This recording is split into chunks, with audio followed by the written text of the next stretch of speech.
Hi, ഞാനിന്ന് കോയമ്പത്തൂരിനടുത്തുള്ള ഈശ യോഗ സെൻറ്ററിലാണ്. കോയമ്പത്തൂർ നഗരത്തിൽ നിന്നും ഏകദേശം 30 കിലോമീറ്റർ അകലെ സെമ്മേഡിലാണ് ഈ സ്ഥലം.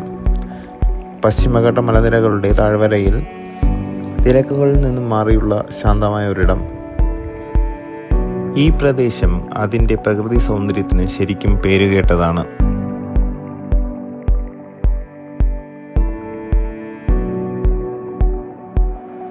ഇവിടുത്തെ പ്രധാന ആകർഷണം 112 അടി ഉയരമുള്ള ആദിയോഗി പ്രതിമയാണ്.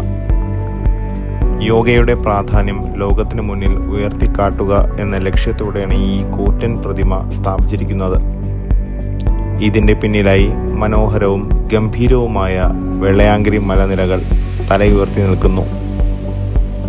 ഈ മലനിരകൾക്ക് നടുവിൽ പ്രകൃതിയോട് ഇഴുകിച്ചേർന്ന നിലയിൽ ഉയർന്നു നിൽക്കുന്ന ഈ കൂറ്റൻ ശില്പം അതിൻ്റെ വലിപ്പം കൊണ്ടും നിർമ്മാണ ഭംഗി കൊണ്ടും ആരെയും വിസ്മയിപ്പിക്കും.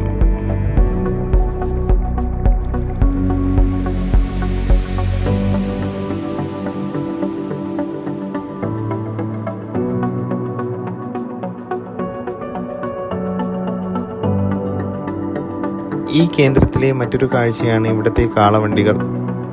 സന്ദർശകരെയും സാധനങ്ങളും ഒരു സ്ഥലത്തു നിന്നും മറ്റൊരിടത്തേക്ക് കൊണ്ടുപോകാൻ ഇവ ഉപയോഗിക്കുന്നു.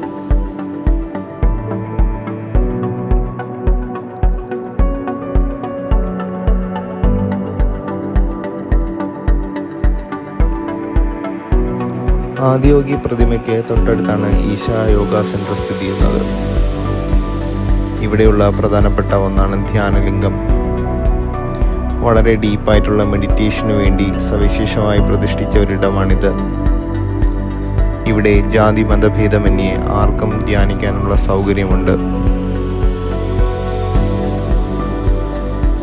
വൈകുന്നേരങ്ങളിൽ ഈ പ്രതിമയിൽ ആദിയോഗി ദിവ്യദർശനം എന്നൊരു ലൈറ്റ് ആൻഡ് സൗണ്ട് ഷോ ഉണ്ടാകാറുണ്ട്.